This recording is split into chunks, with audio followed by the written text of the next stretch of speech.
Okay. So hi, I'm here with my friend KP. He's helping me. Thank you. I'm Shawn. I did a video a couple of weeks ago, I think a couple of weeks, on trauma, and I did another video on crying, and I did one on anger, and I haven't posted them. And I thought, oh, there's a thunderstorm of words out there, and maybe you don't need even more words. I'm going to try and be concise, which I find very hard to do. I don't have the ability to speak in sentences, only paragraphs. So long, so I'm trying to be brief. I think that I'm in the second and third stage of the grief process, which is anger and sadness, but I've got all of them happening at once. And I'm like kind of lost in that experience a little bit, and don't really know how to get through it. And then what's coming for me is this stuff, the withdrawal, depression, and I'm not ready for that. I've been up to my ankles in this stuff, and it's hard to swim, hard to move around in it, and I don't want to have things become even more intense than they are now. So I had a really big, really long think about exactly what's going on, and and what I can do about that. When I was talking to my psychologist once, I said I feel like I'm on an island, that I am an island, and I want to visit myself. And he was like, oh. And I was like, no, seriously, I feel so separated from myself. I want to go there. I want to go to Shawn and just walk around. And he said, well, describe the island. And I said, well, one half of the island is lovely and sunshine, and the other half of the island is crappy and horrible. And the reason why I want to go there is these two are fighting with each other, and I can't tell where I am in the middle of all of that, and so that's freaking me out. So we talked about it, and I had this experience at one of the rescue centres where I was really, really nice, and the people I spoke to were really mean to me. And then I got home and I couldn't sleep because it had changed, and suddenly I was really the mean guy and they were really nice. But when I was there, they were mean and I was nice. And so I feel like there's this split in me where there's the good Shawn on the happy island and there's the bad Shawn on the crappy island, and I'm really crappy, I'm cranky, even mean. I have this thing with sadness where I'm sad about little things that don't matter and not sad about really big things that are crushingly important. And so that's also a complex dilemma for me. And I keep getting this picture of me pushing uphill, pushing uphill. And as this guy pushes uphill, the more I push, the steeper the incline gets. And as the incline gets steeper, the stuff that's accumulating in the tank, which is probably uncried tears or something like that, is spilling over, and I'm kind of getting inundated with emotional stuff that I'm finding hard to manage. And I'm like, so what? The flood was weeks ago, and who cares about it anyway? You know, my house is getting fixed, I'm all right, everything's okay. No, Shawn, hundreds of people have lost all of their house. Friends of mine are leaving Lismore, and people still aren't able to cook their own food. It's still really intense. And it makes me think about whether the flood is still an active threat. And like, that's an interesting question. Is the flood now an active threat? Maybe not. Maybe the repercussions of the flood are. But my unconscious mind, I can just feel it at the back of my brain, in the stem of my brain where the reptilian bit is, and I'm like, shit, there's water coming. Like I feel when it rains, I'm like, oh. I'm not like, oh, raindrops. I'm like, oh. So my unconscious mind is still struggling. And I did this experiment. You can do put your hand on your ear, oh, feel that. Put your hand on the back of your head, oh, feel that. And they feel different. Oh, they make different sounds. There's different vibrational energy. I don't know the word energy, but you know. And so I did an analysis of my head, my eyes, my mouth, my throat, my heart, my chest, and my guts. And what I found was that my head is empty, my eyes are burning, they're really hot, my mouth is frozen. All of this stuff is going on, but the three really strong ones are that my eyes are burning, so that's about vision, what I see. My throat is blocked. What is that? And I've got snakes in my guts. So they're the three strongest ones I feel. And then I think, can I think about that? Can I really try and feel my way through to words and try and make some sense of that sensation? Because I don't know the words and I can't feel the sensation. It's a whisper to me and I'm trying to get to it so I can know where I am in my head. And so I get, with my eyes burning, I need to see. With my throat shut, I need to speak. And with my snakes in my guts, I feel fear. So the truth is, I'm afraid, and I'm afraid to see what I'm afraid of, and I'm afraid to speak it out because it's just too painful. And to admit that is also too painful because I don't want to be like a baby boy, I want to be like a man and a strong boy. But the truth is, I'm actually still scared, just like I was on the day when the flood hit. And I'm sad about that because it sounds irrational. And I know how the unconscious mind works. You're watching TV and the guy comes out, raw, and you go, whoa, like there's no guy.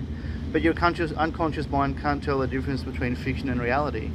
And the unconscious mind for me is still having taproot going down into that muddy water. I'm trying not to swear. And I'm stuck in a way that I'm afraid of because I don't know how to get unstuck because I've been so damn busy. Don't say damn, kids. Say goodness heavens. Make up good swear words. You can swear all the time in front of your parents. Just make up really good swear words like goodness heavens, and then you can swear all you want. So see, what am I not seeing? What am I not saying? What am I afraid of? And it's pretty obvious that the answer to that is pretty obvious what I'm scared of. I'm scared of the flood. So really quick story, I was having these really bad nightmares and I went and saw Dr. Rosemary Craig, and she's like a kung fu expert. She fights people with blindfolds on. She's like a superhero. Like 6 doctors and no one gave me any help. And I saw Dr. Rosemary and she said, yeah, no dude, that's easy.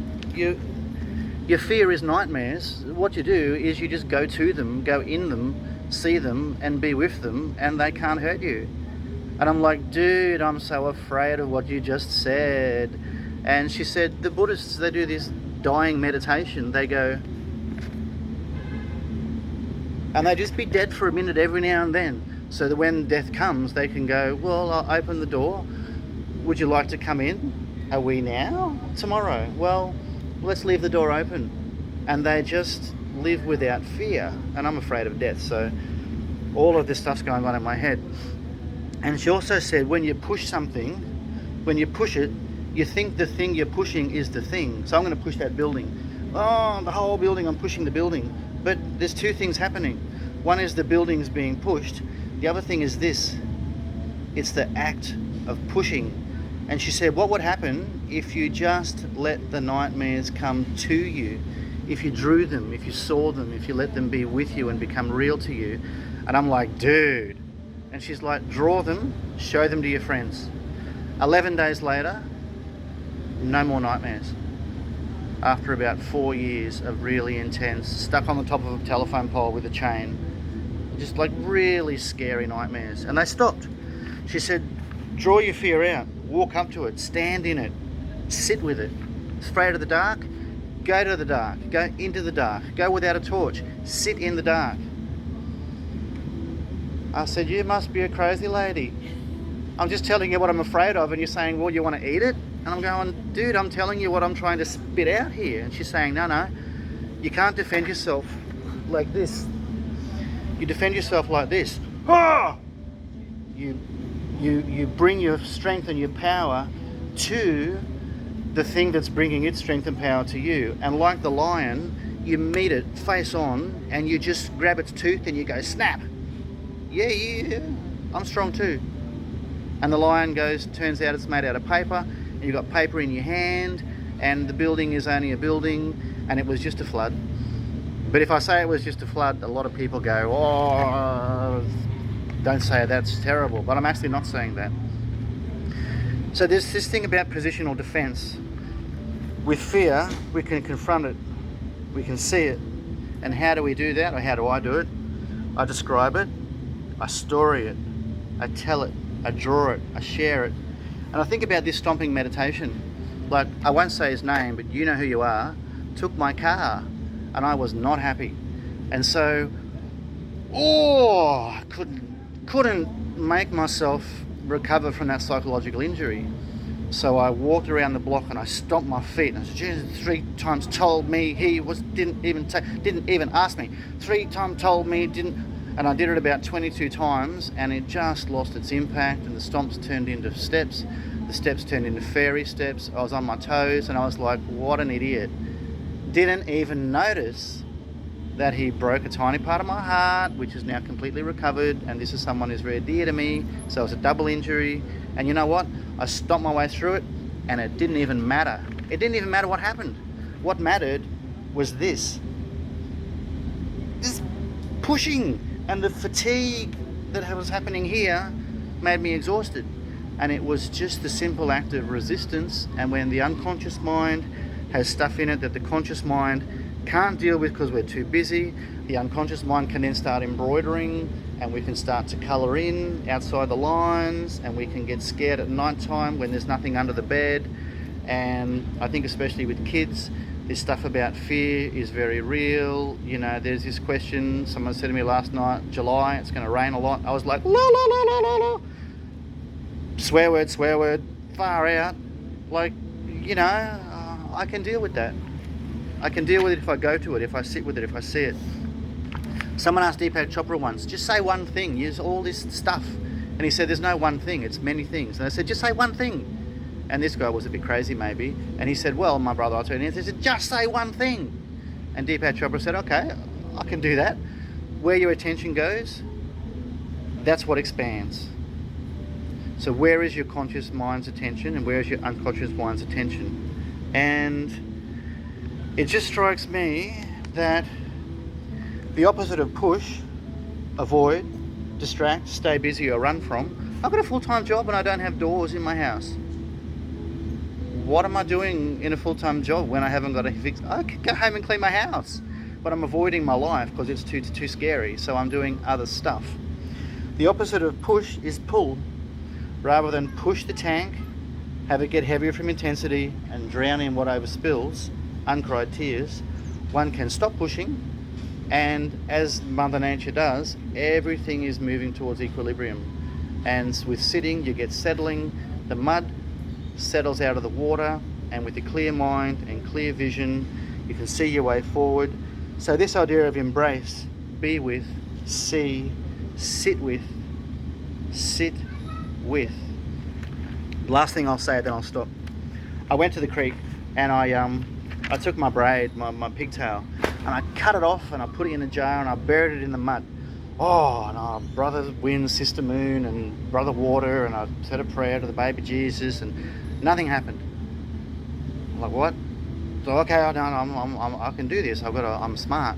And so I got in the creek and I threw out the logs and I threw the sticks and I pulled the leaves, and the creek's all clean. And brother wind, sister moon again, and then I'm sitting there. Okay, I'm ready. Nothing happened. And I'm like, this is the same water that I was, it wasn't here, that's the water level in my house. It was here for a moment. And then there was dog paddle with 2 dogs, 2 boys. And so I just sat on the edge of the creek and I just sat there and did nothing. And something started to happen. And I thought, wow, I don't know what that is, but there's an untangling happening here. There's an unwinding in the back of my mind. I'm feeling resolution. And I don't know, I'm like, is there something I'm not seeing? I sat and sat and sat, and it settled and settled and settled. So then I realised that my life was normal, and then this happened.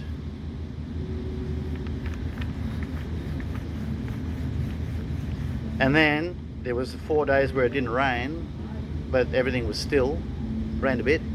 And then I got busy. Now it's week 7, busy. I'm almost at the end of my most difficult part of the journey, but I'm way at the end of my ability to be filled up with cortisol. I'm emotionally and mentally and physically exhausted. I'm so distracted, I'm forgetting the name of people that are really close to me that are actually friends. Like I'm saying, brah. And she's like, Shawn, Barbara. I'm sorry, Barbara. I was just saying the other day, and I was like, what is my brain? It's not connected to itself anymore. Not connected. Island, front, back, dirty, clean, mud, settling. All of these ideas when I was sitting on that creek sort of coalesced. And I thought, you know what? I need to do something that I didn't have time to do when I was so damn busy, which is what I want to do, which is take this and eat it, ingest it, absorb it, let it come into my body and be a part of me in a way that's okay. Because enough time has passed, I know that I'm safe, I know the boys are safe, and I know I'm alright. So, this is the roller coaster. You remember when you're on a roller coaster? Is it scary going down? Or is it scary going chicka chicka chicka chicka chicka chicka chicka chicka chicka chicka? Look what's coming, chicka chicka chicka chicka. Look, yeah, look, yeah. And then the water's coming up, and the fear is getting greater and greater, and it just becomes a mess. And then you just fall into, for me, confusion. And I can't feel anything. I found 2 cents today, 2 cent piece. Oh my god! Remember 2 cents? You could buy 6 lollies with 2 cents. It's in my other pocket. And I went, 2 cents. And I nearly threw it away, so I didn't care, because I'm not connected internally and I can't feel good stuff. I can't really feel bad stuff, so this is a blessing of cortisol. But after 7 weeks, the tank is full and everything is mixed together, and what I need to do is separate stuff out. Still not swearing. So the water came up to my ankles, then there was the carpet, the knees, chest, second sofa. The fridges all fell down, the lights went out, and then this happened. 25-30 minutes of ungodly hell. It's being in the same room as the devil with nothing between the two of us. Just sitting there and going, right, how much time and effort does it take to swim over 3 fridges with 2 dogs and get under a doorway that I can't see because it's dark?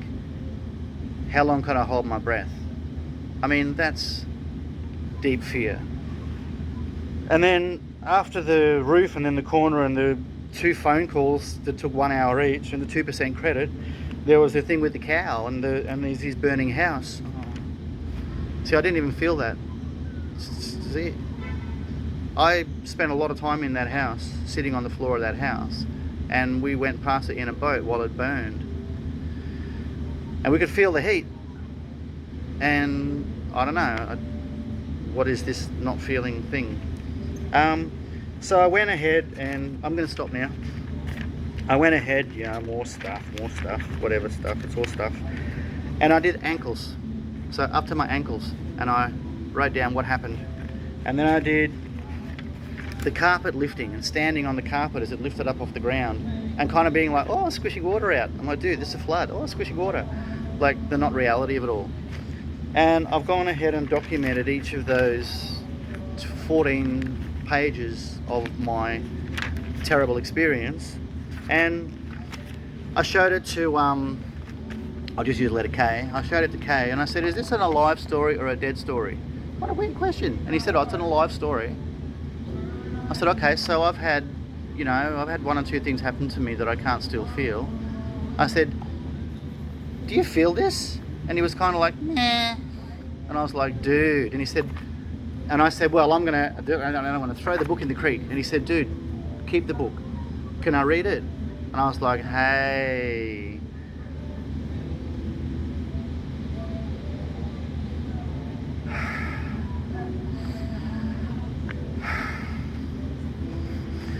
So many people are so smart, and so many people know what to do, and they know intuitively they need to do something, but they just don't know exactly what. I'll give this story to Letter K, and he'll write his story in red pen under mine, and then T can write his story under that, and then we'll get the dogs, put some footprints on there, and then when I'm in an old people's home and dude says, oh, 2022 flood, I'll be like, dude, I was in that flood. And he'll be like, oh, dude. And I'll be, no, look, back in the good, when I was young and handsome, look, it started here. The water came up to my ankles. The first thing I can remember was the water flowing into the room through the door. Kay threw up. The water just kept coming in really fast.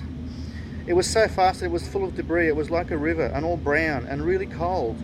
It's hard to believe what was happening. It was really hard to believe that the lounge room was filling up with cold, dirty water and all of my stuff floating in little circles on top, little whirlpools. I don't know. I don't even know if I said anything. It took a long time to say all those words. I'd love it if people didn't write. I told my boss, just tell him I'm a good boy or a clever boy. I love that. Oh, he's a clever boy. You know, and I only read about 30 of those Facebook posts and I was just freaked out and I didn't go back to it because it was too much. I would love it if people wrote, like, I found a stone, me and my son, we took that stone, we made a temple, we sit with that. I'd love it if people wrote, we've been watching Happy Feet every day for a fortnight. Because if you get an injury here, and you cry here, it fixes this injury. You don't have to cry. So you can just watch beaches and just have a cry, you know. It doesn't have to be site specific. Anyway, I'll stop talking because it's probably like 120 minutes. I've been talking a long time. I hope I said something.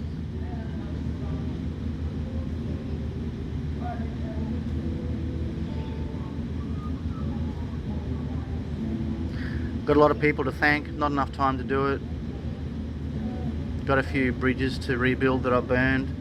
Got to take an apology little card with a little puppy dog on the front to the ladies at Warrella Road, who I think I might have raised my voice, but no, I did. I was cranky man. Anyway, I've got some work to do. Blessings, love. I love Lismore. I love seeing the red hearts. I don't know how to end. Blessings on your journey, blessings for me on my journey, and as we all move forward through this, we all feel the same thing, a lot of us think the same thing, but we all have different pathways. Maybe a few of you can tell me your pathway and I can jump across those stones and not those stones to get to the same place. But yeah, let's talk. Okay. Oh, thank you, KP.